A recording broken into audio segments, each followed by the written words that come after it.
So we have question number 5 of exercise 7.1, right? बहुत easy है. Let's talk about this question. अच्छा, इस question के बाद हमारे पास 6, 7 और 8 ये 3 क्वेश्चंस बचेंगे. सो इस एक्सरसाइज में अगर मैं क्वेश्चंस की बात करूं तो ये 3 ही ऐसे क्वेश्चंस हैं जो इम्पोर्टेंट हैं, जिनमें थोड़ा सा ध्यान देने की ज़रूरत है. बाकी ये जो क्वेश्चंस थे 5 तक, ये बहुत आसानी से आप समझ भी सकते हो और कर भी सकते हो. अभी जो बाकी वाले जो 3 क्वेश्चंस हैं 6, 7 और 8, इनको किस तरीके से आप आसानी से समझ के करोगे, उसके लिए I am here to tell you. Now let's start the question number 5 of exercise 7.1. Okay, सबसे पहले वी हैव द डायग्राम. अपने पास इस टाइप से एक फिगर है और बीच में एक अपने पास इस तरीके से एक लाइन जा रही है जिसका नाम दे दिया एल. उसके अलावा अपने पास यहाँ पर ये जो दो एंगल्स हैं, ये वाला और ये वाला, ये दोनों 90 डिग्री के एंगल्स हैं, which is perpendicular from point B. ये अपने पास पॉइंट बी और ये अपने पास ए हो गया. और ये जो एंगल है, इस पूरे एंगल को बाइसेक्ट कर रही है ये लाइन. देखो क्वेश्चन में क्या दिया हुआ है, अगर आप क्वेश्चन को ध्यान से पढ़ो. Line L is the bisector of an angle A. इस लाइन का मतलब ये हुआ कि ये वाली जो लाइन है, लाइन एल, वो इस पूरे एंगल को दो बराबर भागों में बांट रही है. तो हम यहाँ से ये लिख सकते हैं कि जो एंगल बी ए पी है वो किसके इक्वल हो गया, एंगल बी ए क्यू के. ये जो देखो, जो बीच में जो लिखते हैं हमेशा वो एंगल को बताता है. तो ये जो इक्वल हुए आपस में क्यों है, क्योंकि इस लाइन ने इस एंगल को दो इक्वल पार्ट्स में डिवाइड कर दिया. अगर मैं इस ऊपर वाले एंगल, छोटा सा जो एंगल है, इसको 1 नाम दूं और जो नीचे वाला है इसको 2 नाम दूं, तो we can see that angle 1 equal हो गया 2 के. राइट, ये सिंपल सी चीज़ हमने यहाँ से जानी. ये था गिवन इसके अंदर. उसके अलावा B P and B Q are perpendiculars थे फ्रॉम बी, पॉइंट बी से. राइट, उसके अलावा हमको शो क्या करना है. सबसे पहला क्वेश्चन है, अगर ऐसा है हो, ये दो चीज़ें गिवन हो कि भाई ये जो लाइन है इस पूरे एंगल को डिवाइड करिए दो इक्वल पार्ट्स में, और ये जो है परपेंडिकुलर्स हैं इन दो लाइंस के ऊपर, तो हमें प्रूफ करना है कि जो ट्राइंगल ए पी बी है, ये नीचे वाला ट्राइंगल ए पी बी, ये किसके कॉन्ग्रुएंट है, ए क्यू बी के. बहुत इजी है, लेट्स बिगिन. तो सबसे पहले एज यूजुअल हम क्या लिखते हैं क्वेश्चन के अंदर, क्या क्या गिवन है, तो सबसे पहले हम वही लिखेंगे. Okay, given. गिवन क्या क्या है मेरे पास, तो गिवन में मैं लिख सकता हूं कि जो एल है is the bisector, L is the bisector of an angle A. Right, ये हमको यहाँ पे दे रखा है. एंड जो बीपी है, मतलब ये वाली जो लाइन है, वो परपेंडिकुलर है किसके ऊपर, ये जो लाइन है वो इस पूरी लाइन के ऊपर परपेंडिकुलर है. तो आप कुछ भी नाम दे दो इसको, यहाँ पे आप नाम दे दो एन और इसको यहाँ पे पॉइंट को एम दे दोगे, तो आप क्या लिखोगे, BP is perpendicular to line A N. और आप क्या बोलोगे, जो बी क्यू है ये किसके ऊपर परपेंडिकुलर है, ए एम के ऊपर. राइट, तो आपने वो यहाँ पर लिख दिया. जब भी आप परपेंडिकुलर्स को दिखाओगे तो आप इस टाइप से लिखोगे. ओके, ये चीज़ ध्यान रखना. अब आगे चलते हैं, हमको प्रूव क्या करना है, लेट्स टॉक अबाउट दैट.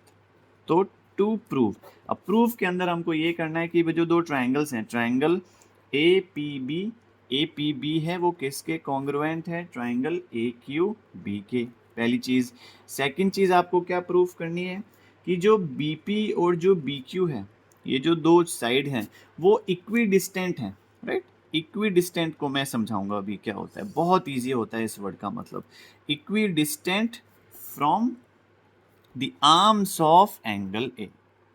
इस क्वेश्चन को मैं एक्सप्लेन करेंगे, लेकिन पहले फर्स्ट क्वेश्चन को स्टार्ट करते हैं. तो फर्स्ट क्वेश्चन को स्टार्ट करने के लिए मैं क्या कर रहा हूँ, यहाँ पर इस तरीके से I am just making partitions so that it would be easier to understand. तो first we have triangle A P B को कॉन्ग्रुएंट प्रूफ करना है मुझे किसके, ए क्यू बी के. तो let's begin this one by one. अब इन दोनों क्वेश्चंस में क्या क्या है मेरे पास, सबसे पहली चीज मैं लिखूंगा यहाँ पर कि जो एंगल है बी ए पी वो किसके इक्वल है, बी ए क्यू के. आप ध्यान से देखो, ये जो बी ए पी ये वाला जो एंगल है इस एंगल के इक्वल है, क्योंकि ये दोनों आपस में इक्वल है, बिकॉज ये जो लाइन थी इसको बाइसेक्ट कर रही है, मतलब ये दोनों आपस में इक्वल है, तुमने वही लिख दिया. ओके, इसका आप रीजन क्या लिखोगे, सिंपल सा आप क्या लिखोगे, सिंपल सा reason, L is the angle bisector. L is the angle bisector of angle A. पहला रीजन। सेकंड रीजन पे आए हम, तो सेकंड रीजन अपने पास क्या है कि भाई ये जो एंगल है ये वाला और ये वाला, इन दो ट्राइंगल्स का देखो दोनों 90 है, तो हम क्या लिख सकते हैं, एंगल BPA, एंगल BPA किसके इक्वल है, एंगल BQA के। और रीजन क्या लिखोगे आप, ईच 90 डिग्री, दोनों 90 डिग्री हैं। ये हमारे पास दो रीजंस हो गए इस क्वेश्चन के अंदर। अपने पास पहली चीज ये हो गई, सेकंड चीज ये हो गई। अब थर्ड चीज क्या है उसके बारे में बात करते हैं। अब थर्ड चीज के बारे में हम क्या लिखेंगे, देखो इन दो ट्राइंगल्स में बीच की साइड भी तो कॉमन है, AB इक्वल टू AB, तो हमने वही लिख दिया यहाँ पर कि भाई जो साइड AB है वो AB के इक्वल है। सिंपल सा रीजन विच इज कॉमन।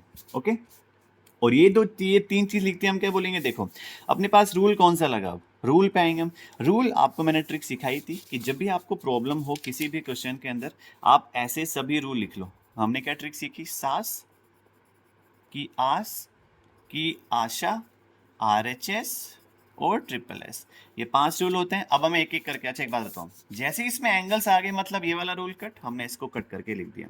उसके अलावा RHS, ये रूल मैं एक्सप्लेन करूंगा, अभी यहाँ पर नहीं लगेगा, तो ये वाला रूल भी कट हो गया। नेक्स्ट वी हैव कि भाई यहाँ पर दो साइड्स हैं और एक बीच का एंगल कॉमन है। ऐसा है क्या कि भाई अपने पास दो साइड्स हैं और केवल एक ही एंगल है, नहीं, अपने पास तो दो एंगल हो गए, एक ही वाला ले रहा हूँ, एक ही वाला ले रहा हूँ, राइट, तो ये वाला एंगल भी कट।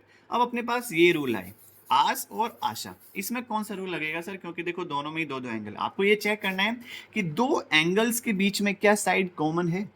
अब आपको सिर्फ ये सोचना है। अब जैसे मैं यहाँ पे आया कि यार एक एंगल ये रहा, एक एंगल ये रहा, लेकिन साइड तो ये वाली ले रहा हूँ मैं, बीच की तो ले ही नहीं रहा।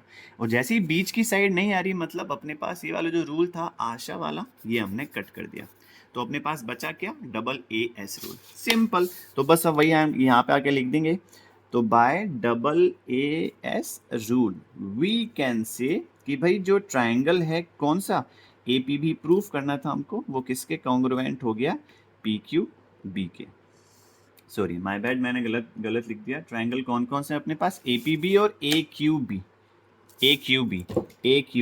ओके, ये दो ट्राइंगल्स आपस में कॉन्ग्रुएंट प्रूफ हो गए इस चीज से। अच्छा, अब नेक्स्ट चीज पे आते हैं। सेकंड हम क्या लिख सकते हैं कि भाई सीन्स, देखो हमने दो ट्राइंगल्स को ऑलरेडी कॉन्ग्रुएंट प्रूफ कर दिया। अब हमको सेकंड क्वेश्चन में क्या प्रूफ करना था, BP बराबर BQ। आपको मैंने पहले सिखाया था, जब भी दो ट्राइंगल्स आपस में कॉन्ग्रुएंट प्रूफ हो जाए तो आप वहां पर साइड्स को या फिर एंगल्स को आपस में इक्वल कैसे कर सकते हो, बाय जस्ट यूजिंग CPCT। तो हम लिखेंगे BP बराबर BQ है, why, because we have CPCT। और जैसे हमने ये लिखा, अपना ये क्वेश्चन हो गया खत्म। Let's talk about question number 6 in another video. Thank you so much.